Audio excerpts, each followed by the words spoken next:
You've got the will, the energy, the effort. What is the bit that's missing?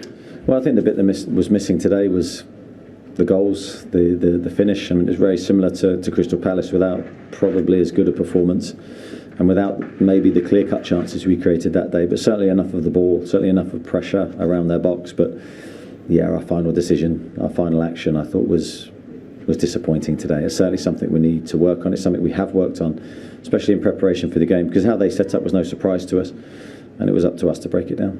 Yeah, you called it pre-match, saying they would be difficult to break down. Is there anything you could have changed, or anything more the players could have done, maybe from the sides, to break them through? Well, I think certainly the end passage of the game, the last 20-25 minutes, we needed to show more patience. We ended up getting desperate and shooting from all sorts of ranges, which plays into their hands, really.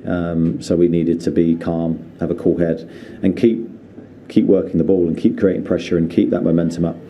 First half, we probably let them off the hook in terms of breaking up play ourselves, needless free kicks, and those stoppages, they were what they wanted. So we got a lot to reflect on, I think. That's in terms of going forward. What about at the back? Any disappointments with the way you conceded today? Definitely with the goal. I think the goal was a poor one. I'm sure I'll look back to the start of that move and we'll be kicking ourselves.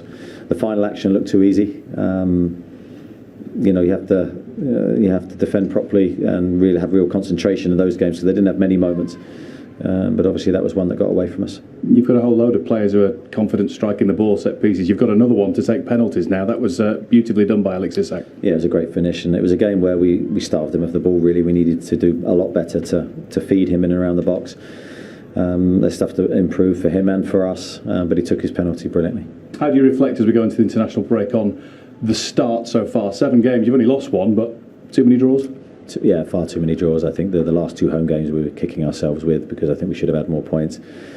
And even in the other games, I thought we performed really, really well and haven't won when playing well. So we certainly don't want to make a habit of that. And just on a personal level, how do you reflect on this first meeting with your club, with Bournemouth? Glad that one's over? Yeah, I'm pleased it's done. I think it was a difficult afternoon for me. Very grateful for the reception the supporters gave me. But yeah, looking forward to our next game.